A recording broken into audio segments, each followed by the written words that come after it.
মাহ পাই পেলাই জীয়াই আছে।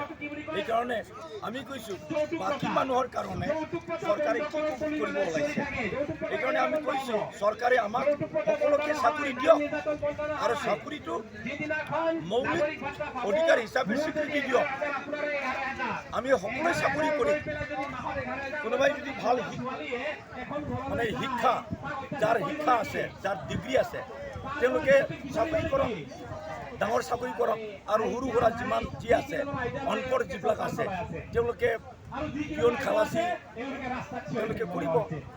ঠিক তেনেকৈ পিয়ন খালাচী কৰিবৰ কাৰণে ডিগ্ৰীৰ প্ৰয়োজন নাই। গতিকে তেওঁলোকক চাকৰি দিব লাগে। আৰু যদি চাকৰি দিব নোৱাৰে, যেতিয়ালৈকে তেওঁলোকক চাকৰি দিব নোৱাৰে তেতিয়ালৈকে যিমান আমাৰ 90 কোটিৰ পৰা 2 কোটি মাইনাছ কৰি যিমান থাকে তেওঁলোকক 11,900 টকাকৈ স্কলাৰশ্বিপ দিয়াৰ ব্যৱস্থা কৰিব লাগে। এইটো আমাৰ দাবী।